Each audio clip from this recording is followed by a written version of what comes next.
And the genius of God is that He has thought out every blade of grass. Every single one. Every blade of grass. Trillions of little pieces of grass. Long grass, medium grass, brown, green, other colors of grass. Orange, auburn, all types of different colors of grass, not just one. Some long, some short, some really tiny, some that look like somebody has manicured them and actually cut them down really short-like, but perfectly, no jagged edges, no decay at any point. They're perfectly cut straight, been placed there by Him. Everything, it's hard to describe. And so He said, now I want you to run your hand across all the grass and in front of you.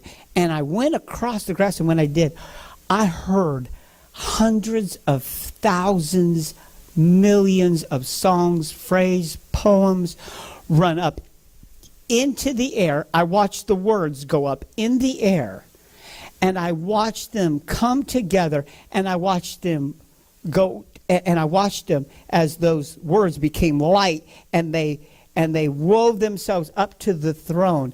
And when those words got into God, it's like God expanded. Hey. I'm like, Hey. I'm not sure if I'm in heaven. Because if this is heaven, this is crazy. They didn't tell me half the story. And he said, now get up here. So I stood next to him. He said, you see that tree over there? I said, really? We're going to go from grass to trees? Now, this tree was not an ordinary tree. This was a very, the base of this tree was probably at least 7 to 8 foot wide, the trunk. It was longer than this span right here. And it went up, and it looked like fake. It looked like they digitally made this tree. Like, people make something digital to make it look, it didn't even look real. But I got up on it. There wasn't a scratch mark. There wasn't a decay mark. There wasn't death at all. It was even the bark was placed perfectly where it needed to be. It's like somebody glued to make a perfect tree. It looked so fake, but it was so real, but it looked so fake because you're like, it can't look this good. A lamb wasn't without leaf. Not one limb was just protruding with no leaf covering it. This is the fullest tree I'd ever seen in my life. And he said, now touch the leaf. I'm like, oh, here we go again. I had to touch grass, now I have to touch a leaf. Why not? Now, see, that's our humanness. That's our humanity. This is our humanity. Because we think, we so degrade everything. Because we want spectacular. But there's lessons in heaven that you're going to learn. And you have to learn the language of heaven. There is a language of heaven that the body needs to learn about. There is a language of that place, and you'll learn it. You truly will. There is a language of that place, and you will have to learn that language. And it is not one that is based upon man's beliefs, but it is a language of the Father. It is a language of Him who sits on that throne. And you'll have to learn that language. It will not be given to you by osmosis. You will not get it because you are a citizen of heaven. You will not get it because you're a child of God. You will not be given it because you were a good person down here. You will learn, and there is much training that will take place in heaven. Get ready. You're going to school again. Get ready. How many liked kindergarten? I had one of my favorite teachers was kindergarten. Mrs. Grafke. I remember her name. You know why I remember her name? Because she was awesome.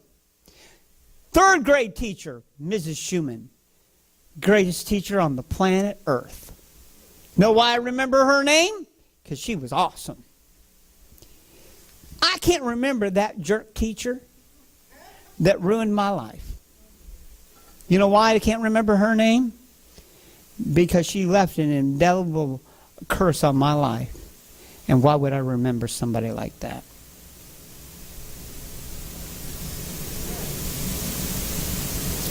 So there's a language of heaven. So if you loved kindergarten or you liked preschool, get ready. Hey. You're going back to school. Hope you liked kindergarten. Hope you liked kiddie college. Hope you liked preschool. Because you're going back. You have to. Because we've been trained wrong. You're not gonna go up there with selfish motives for anything. You're not getting promotion because you're a good person. You're not getting a promotion because you're a good brown noser. You're not getting promotion because you've been doing it for 20 years. Promotion won't even be on you. Promotion will be given to you when you learned the task you need to learn from him. Praise his name. Now I'll get on that in a second. So we'll go back. So you're going to be trained. So I'm being trained. And so he had to start me on a blade of grass. That's how much I knew. I couldn't even handle like an angel. No, I had to go get brought down to the ground where I had to look at one blade of grass. That's like kiddie college. You remember you were in kindergarten. What did they do? They taught you what color was. They taught you what numbers look like. They taught you what objects look like, shapes. And when you're a kid, you're like, this is a circle. When you get to heaven, you go, this is grass. He's going to do it with everybody. Don't feel bad. There are preachers that have been doing this thing for 50 years, and they're all going to be up, down in the grass. And you're going to all hear them go together. This is grass.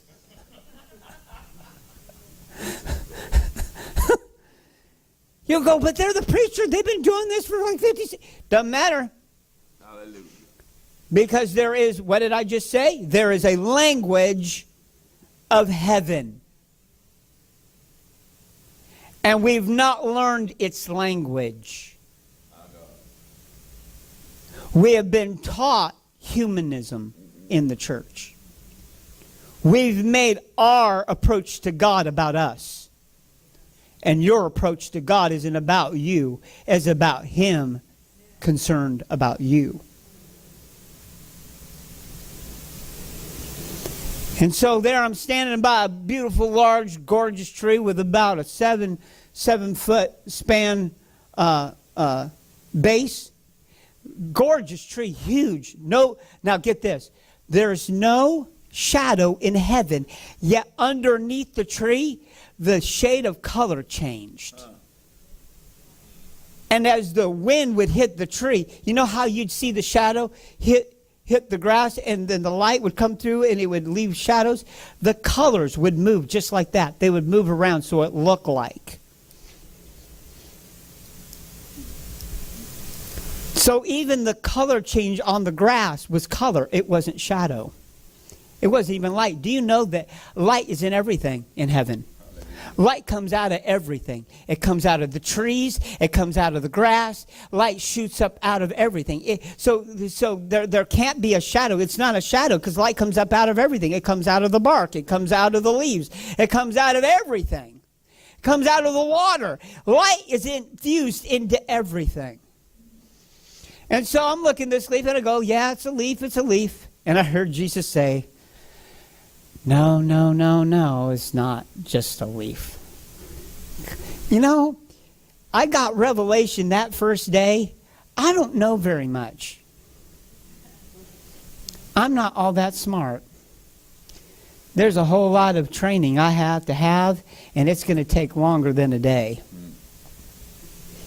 It's going to take longer than a week. It'll take a lifetime to figure out even the mechanics of this whole thing. And then we'll move on to something I can handle even deeper than that. And so he said, rub your hand across the leaf. I said, great, we're going to rub my hand across the leaf. I feel stupid. And I'm looking around thinking, God, somebody's got to be looking at me because this is really odd. You know? But no. And so I put my hand across the leaf, and when I did, I heard these words. We are leaves. We are leaves. We've been masterfully built to shade under the Master's canopy that He has created for us to be. We are beautiful in His sight, and we've been made for Him, the worship of Him we must give forth, for there is no one like Him, for He is the Master of all, and He has created all of us to be. I could go on and go on and go on because I heard billions of these phrases. I continue. And even some stuff that I heard, like the voice of a human, yet they had a voice. There was language I heard there that I can't even tell you because I can't even pull it up to give you the verbal to what I heard. Does that make sense? I have the English word for it. I have the English word for it. Sort of. But I can't pull it up and release it because it's too holy. I would die if I said the word. So God helps me to restrain that part so I can't say it because there's holiness on it. There's heaven on it. There's phrases I heard that were so holy that if I think about it, I weep. There's holiness to it, and some stuff I just don't think about it at all because I cease to exist. It's so holy. So holy, in fact, we don't realize how unholy sometimes we are. In our holiness, we don't realize. He's holy. So He brought me back after a few minutes at spending time in Kitty College on the leaf. And I'm standing there, and for the very first time, I realized I was standing on a block that involved the road that the Bible describes as if they're streets of gold. And if you want to know something, the pavement of heaven is the pavement of heaven. Do you notice the pavement you're standing on? On a daily basis when you walk on a pavement? It's just pavement in heaven. At least that's what I thought. And I'm looking at this gold going, that is the most interesting gold it was like standing on liquid gold. It was like standing on not glass, but water. Translucent. It looked like it went down forever. Have you ever, anybody seen pictures of the Caribbean, or have anybody been to the Caribbean? There is water that is so translucent you can see down, way down. That's what it was like. And there was light woven into the gold, so light bounced off the sides on the inside, and there were shots of light that shot in all directions. But when the light crisscrossed each other, it created a rainbow. And so you had this rainbow of color that ran back and forth inside the gold. And then he said, get down. And I got down. I said, I'm in Kitty College of Heaven. He has to get me ready. I can't even make a step yet. I'm still standing in one place. I haven't even moved. I don't know how long I've been there. I'm still standing on gold. I'm mesmerized by the fact I'm even there. First of all, I'm in shock. And so I get down low, and I start seeing what's the word? It's where there's a lot of pictures that tell a story. Kind of like that, but it's like hieroglyphics. What's that word? Well, yeah, but it's, what's that? Hieroglyphics. That's what it is. It's woven into the gold.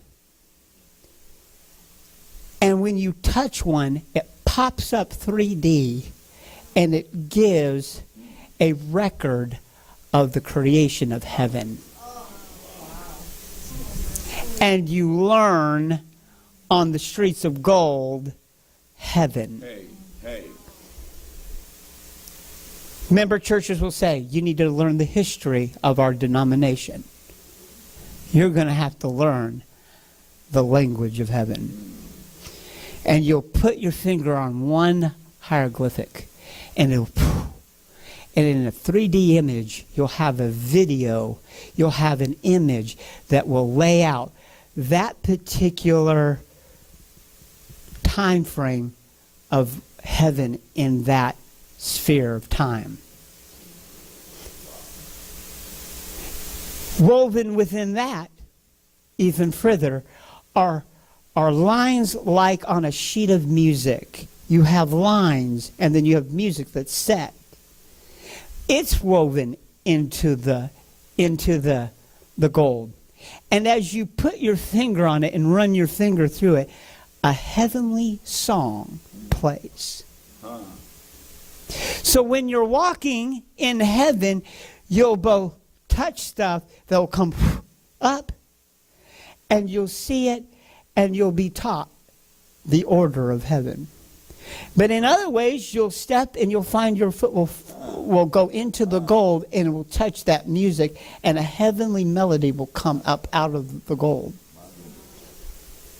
And then you go a little further, and there's more. And you can put your hand all the way down, put it all the way into the gold. It'll go as far as you can reach, and there's things to touch. Just like in kindergarten, where they would take you to a reserve, like a place, and you would have a box, and you had to figure out what was in the box. Some things they put furry stuff in there. They put like a chestnut in a box, but it was only enough for your hand to get in there. Or an acorn or something like that. You had to figure, okay, is it soft? Is it hard? Guess what? In that street, you'll put your hand down on things, and you'll have to get a history lesson. I haven't moved yet. I'm still standing in one place. I haven't moved. I've moved far enough to touch a tree.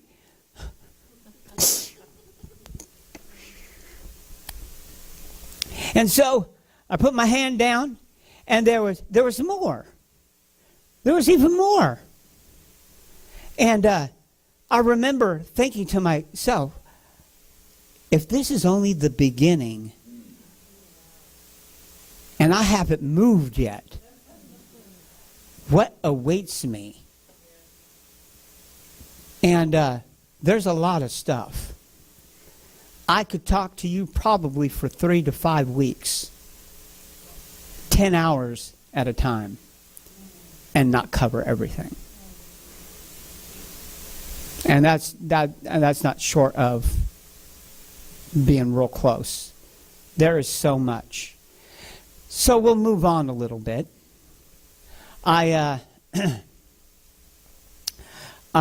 So we started our journey. We started to walk. And something you're going to notice about heaven, everything is about the Father. It's not about you. It's not about how good you were down here. Now, one thing you're going to notice about heaven, I'll share this because one of the things I noticed about people in heaven is that people had a garment. And on them, each person had a garment. Each person had an individual garment that was unique to each one. And this garment laid on you like a piece of clothing, but was like skin. So when the beauty about this garment is this, that when you get to heaven, when you get there, God from his own being weaves and woves this garment from himself. So he takes the very garment that's going to be placed on you on that day when you get there, and he weaves it from himself, and it's made completely out of light. It's not like a woven material like this. Hey, glory.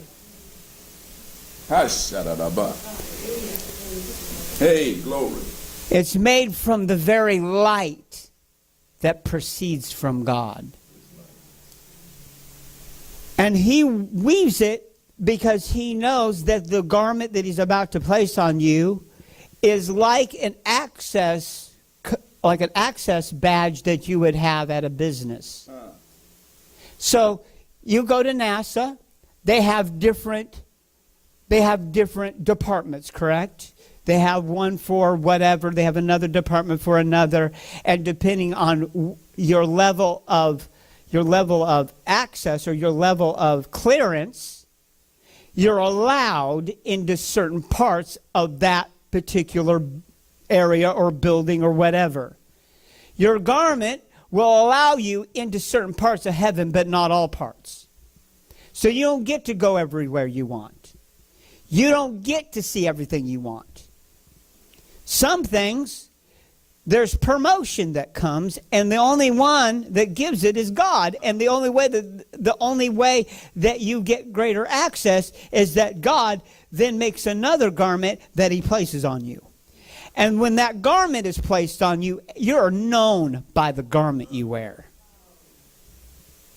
Hallelujah. There is no competition in heaven. There is not, I'm better than you. Look at my garment. It's so much better than yours. No. Everybody's happy to be there, by the way.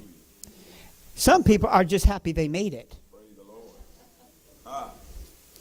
Some are just glad they just made it.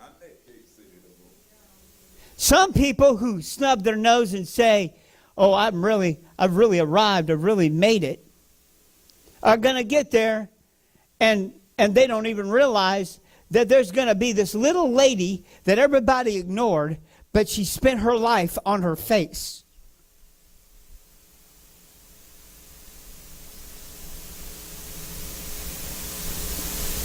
There'll be another who reached the world and will be known by many. And a garment will be placed on him, and he will be limited by the garment. But the woman over here, who no one knew, but she obeyed God and spent her life on her face before God,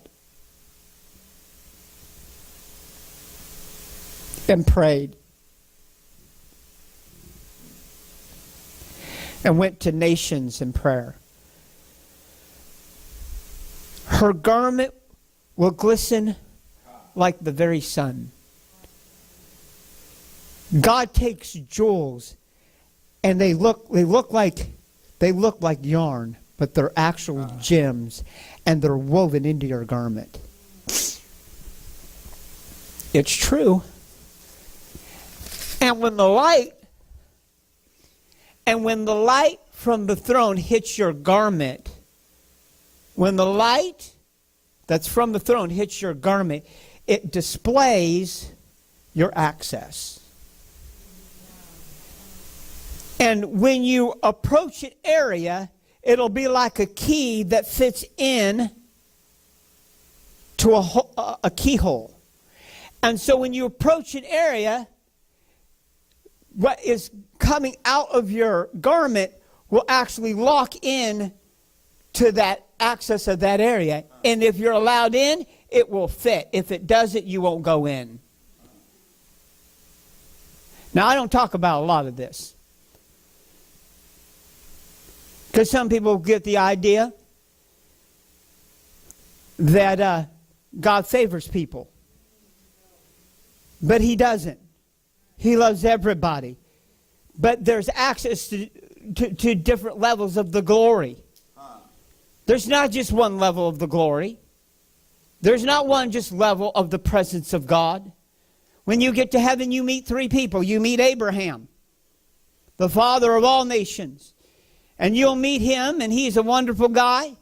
And he doesn't like what is shown on stupid TV programs. He has a gorgeous beard, and he's got brown hair, and he's about 5'7", 5'8", and he's a nice guy. He's got a pretty good, he's got a great attitude, and he's just happy you're there. And he pats you on the back, and he says, "Welcome to your final resting place here. Enjoy the kingdom." And he says, "And there's much for you to see here, and there's much for you to experience here, and there's much for you to get a hold here. For there's days coming where you're gonna have to learn how to rule and reign." And he begins to give you instruction about the protocol of heaven, and you spend some time with Abraham. So you're going to get to talk to Abraham face to face, just you and him. And then along will come your family. And you'll spend a very short amount of time with your family. You will see Jesus. That will be probably one of the first people that you see. But Abraham, people-wise, that'll be the first person you see. And you'll see your family. But something will just kind of draw you away from your family, because you'll notice first thing out of the gate when you get there, you'll view that throne, and you'll be so drawn to that throne that you'll almost forget about your own family. You know how people boo-hoo about their family going home? God lets you see your family just, I think, because he just wants you to know they're there.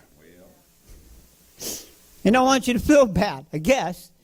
But you'll have this inclination. You'll see the throne, and there'll be such a drawing to that throne. You won't be able to really describe it. There'll be just such a yearning and such a wanting and so you'll be with your family, and yeah, they're wonderful, they're great, but you'll almost look past them to look to the throne.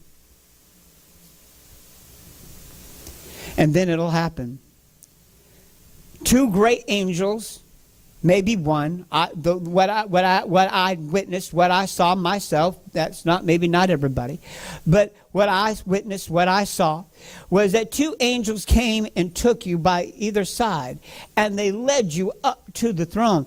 People became, even in their glorified bodies, could not function. The closer you got to the throne, I watched whole bodies go limp. Glorified bodies go limp. And there are platforms around the throne, huge, large, crystal, clear platforms that surround the throne. And they're like when you go to stadiums and you're in a parking garage and they keep going up and up and up and up. Well, it was kind of like that. They were platforms, and they went around and around and around, and they're constantly appearing, because more people are being put there. And Jesus said to me, he said, "Do you realize that there are people that have been here since Genesis?"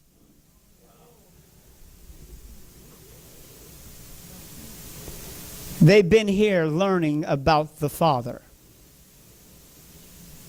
So we think we know a lot, huh? We're going to learn the language of heaven. You cannot learn the language of heaven unless you hear God speak. And for some of you, the very first time you will hear the voice of God will be right there. My God. And there are things he says that no human being can speak.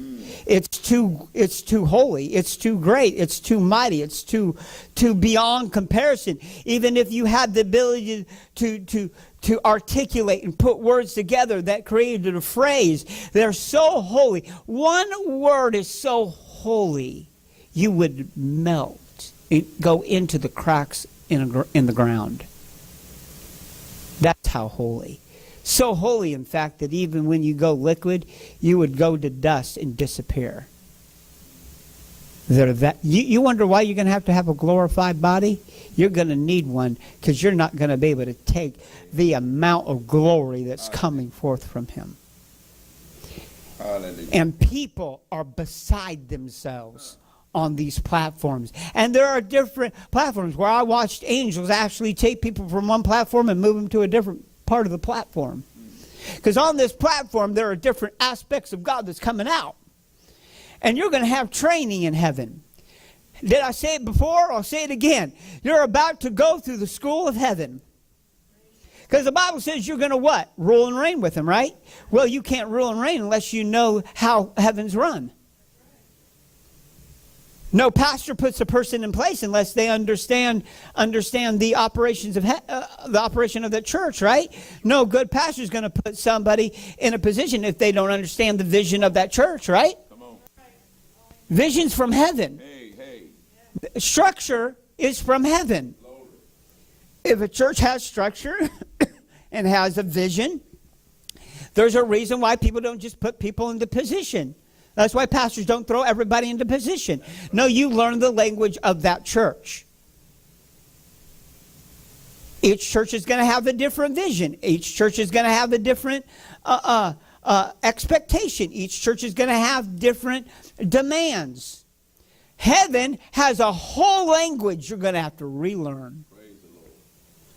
You, as an American, speak not good English.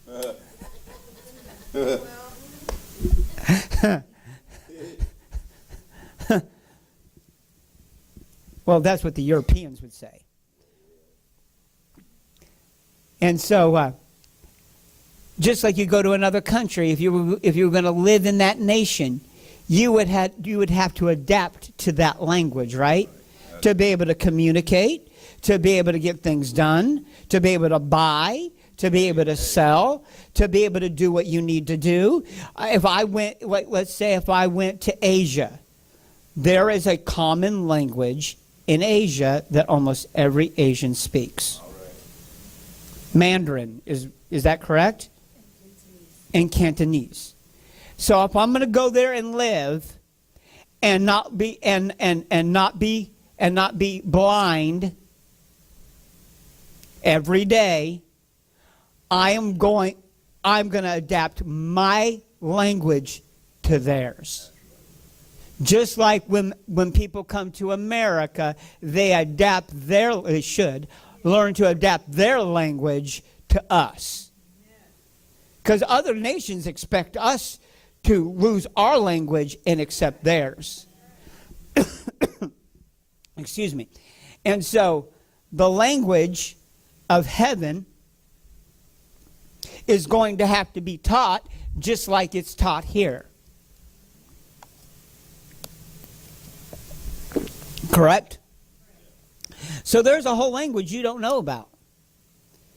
And it's a holy language. And it's the language of God. And it is a holy language. And it's a deep language. And the depths of it, not even those that have been there for 1,000 years have learned it fully.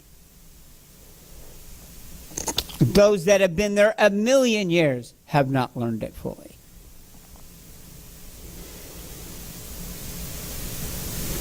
It is a deep language. And the depths of it actually begin to give you a perspective of the Father. Your children learn your language. How do they learn how to speak English, your kids? You're around them talking English all the time. But it's not just the language they learn, but they learn the voice of their father and their mother. And they learn what to do and what not to do by the language of the parent. Correct. And so to the degree that they learn that language will determine how much peace is in the home. Hey. Because it's not just what is said that brings peace, but it is what is understood when one says something that brings peace. And the kingdom of God is righteousness, peace, and joy, and the Holy Ghost. One of the languages of heaven is peace. And you'll have to learn it. Praise the Lord. No, I haven't moved yet. I'm still on gold. I haven't forgotten. I haven't moved, but I'm getting ready to move. Are you ready for me to move some? I need to start moving. Move it, move it, move it, move it. You remember the cartoon, you know? I don't remember what cartoon that was. It was like Move It, Move It. Madagascar, that's right. Good movie watchers, you. No, I'm just giving you a rough time. You want to go watch a movie, go watch a movie. Anyway, so my wife likes to watch movies, so she drags me to movie theaters. You can ask her. She literally has to drag me to movie theaters. And so I began my journey through heaven. Am I boring you? You want to hear more? Come on. Okay. All right. So, I don't know what that is, but my wife was dancing back there. So anyway, do